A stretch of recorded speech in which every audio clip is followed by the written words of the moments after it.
GD Bakshi sir, मैं पहले आपके पास आऊंगी। ट्रंप ये मानकर चल रहे हैं कि 4 हफ्ते उनके पास हैं जिस तरीके से अटैक ये हो रहे हैं, लेकिन ईरान की ओर से पलटवार भी लगातार जारी है और ईरान की ओर से टारगेटेड अटैक किए जा रहे हैं उन खाड़ी देशों पर जहां जहां पे भी अमेरिकी बेस बने हुए हैं। आज चौथा दिन है, चौथे दिन आप कितना समझ पा रहे हैं, आखिर कौन कितना ज्यादा माकूल जवाब दे रहा है, अटैक के तौर पे नुकसान कौन ज्यादा कर रहा है?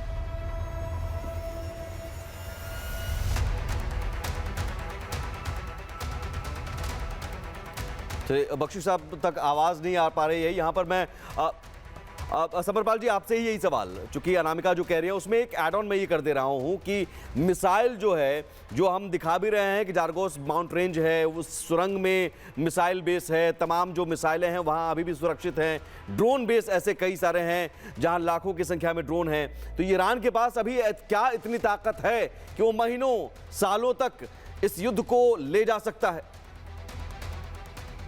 बिल्कुल, आप देखें, ये ऐसा मुल्क है जिसने 47 साल इन्होंने रेडिकलाइजेशन की है और इन्होंने जो रेगिस्तान के नीचे जो इन्होंने अंडरग्राउंड सिटीज के बराबर की जो इन्होंने मिसाइल बेसिस बनाए हैं वो इतने ज्यादा है संख्या में कि मतलब ये महीनों लड़ाई कर सकते हैं। अब प्रॉब्लम कहाँ आती है?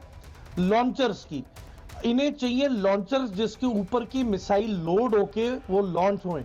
उसके लिए लॉन्चर को चाहिए मैन्यूवरेबिलिटी के लिए जगह, अंडरग्राउंड फैसिलिटी से एंटर और एग्जिट करने के लिए।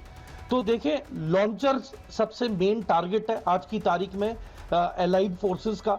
और अगर लॉन्चर नहीं है तो देखें, इनके पास अलग अलग दूसरे प्लेटफॉर्म भी है। जैसे सिविल ट्रक के पीछे जो कंटेनर्स होते हैं फ्लैट बेड, उसके अंदर इनके पास मिसाइल लॉन्चिंग सिस्टम्स हैं।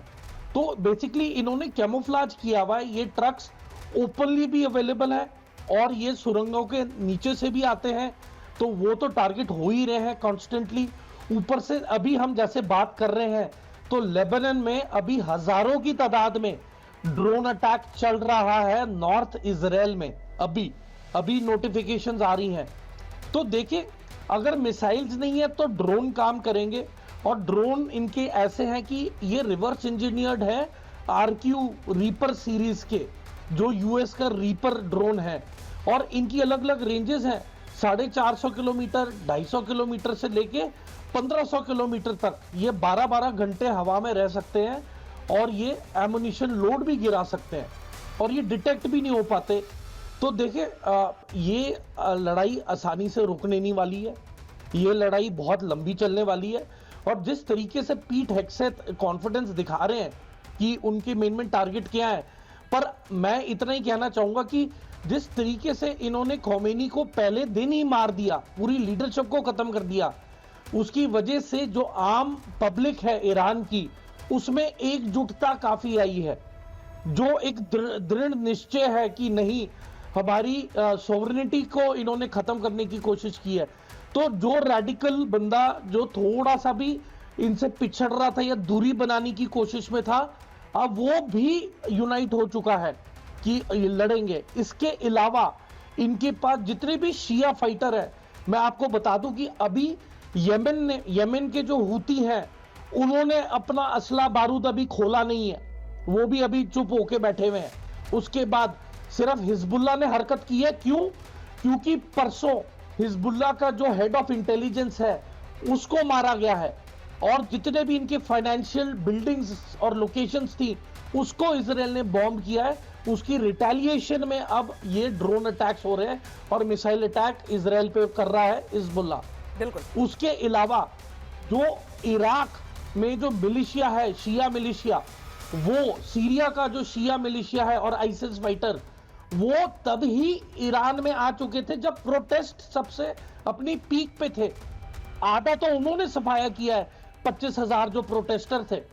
तो देखिए, अगर मतलब बिना बूट्स ऑन ग्राउंड के इस लड़ाई का कोई नतीजा नहीं निकलेगा लेकिन लड़ाई आम चल कितनी इराकी के पाएगी? हाथ में ईरान भी कितने दिनों हथियार तक थमाए इजराइल गए और अमेरिका के सामने टिक पाएगा? जीडी बख्शी सर, सवाल मेरा आपसे ये है, माना ये जाता है कि ताकत जो है अमेरिका की वो सबसे ज्यादा है, इजराइल के साथ मिलकर के ताकत डबल हो गई, ईरान के पास सैनिक उससे कम है, हथियार शायद उससे भी ज्यादा कम होंगे, 742 लोग मारे जा चुके हैं ईरान के, लेकिन ट्रंप अभी भी अगर 4 हफ्ते का टाइम लेकर चल रहे हैं तो शायद ट्रंप को भी ये समझ में आ रहा है कि ईरान अभी जो पलटवार कर रहा है और जो चोट पहुंचा रहा है अमेरिका को, वो वाकई में चिंता बढ़ाने वाला है अमेरिका के लिए।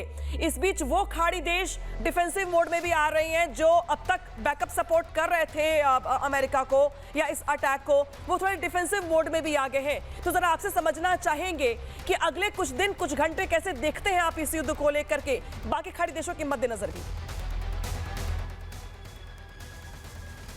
देखिए, मैं आपको कुछ चीजें साफ समझा दूं।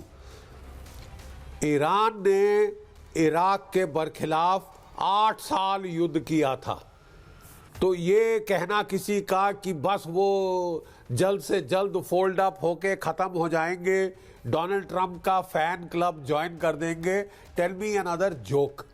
आई am a military analyst, not a bloody fool, right? I am not part of the Donald Trump fan club कि मैं वाह वाह ट्रंप क्या मारा। डोनाल्ड ट्रंप साहब ने अपने लिए मुसीबत मोल ली है। वो कह रहे हैं 7 प्रेसिडेंट यहाँ पे उन्होंने ईरान पे हमला नहीं किया था। वो भी पढ़े लिखे लोग थे ना साहब, उन्होंने हमला नहीं किया था क्योंकि वो कॉन्सिक्वेंसेस जानते थे। आपने सोचा कि मैंने पहले दिन पूरे ईरान की लीडरशिप को नॉकआउट कर दिया है, ठीक है? पूरे ईरान की लीडरशिप को 48 सीनियर कमांडर्स, खोमेनी से लेके defence minister, chief of army staff, IRGC commander इत्यादि इत्यादि। अब अगले दिन लड़ाई खत्म हो जाएगी, मेरे आके लोग पांव पकड़ लेंगे कि victor of Venezuela Donald Trump, Attila the Hun के बाद तुम्हारा नंबर है, चंगेज खान के बाद आपका नंबर आता है, हम आपके पांव पकड़ते हैं, हमें छोड़ दीजिए। Don't talk, don't joke. Iran के पास 33 IRGC के डिस्ट्रिक्ट्स हैं, उनको ऑटोनॉमी दे दी गई है कि भाई अगर हम सब भी मारे जाएं, यू कीप फायरिंग, ठीक है साहब? और जो उनके जैसे अभी बहुत सही बताया मेरे मित्र ने कि ये यहाँ पे उनके सारे अंडरग्राउंड सिटीज हैं, टनल्स हैं, मल्टीपल एंट्रेंसेस हैं, सिविलियन ट्रक्स में रॉकेट लॉन्चर लगाए हुए हैं, ठीक है, मिसाइल लॉन्चर लगाए हुए हैं।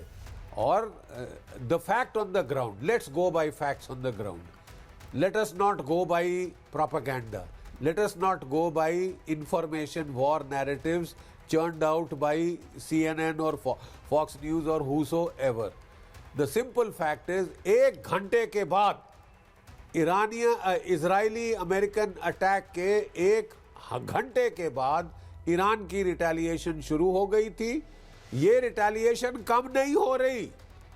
अगर आप बोले ना साहब कि हाँ अमेरिकन इजरायली बॉम्बिंग का फर्क पड़ा है, जी बाहर आ गई है, बत्ती बंद हो गई है। पहले 6 कंट्रीज पे अटैक कर रहे थे, अब 9 पे कर रहे हैं। They have expanded the war.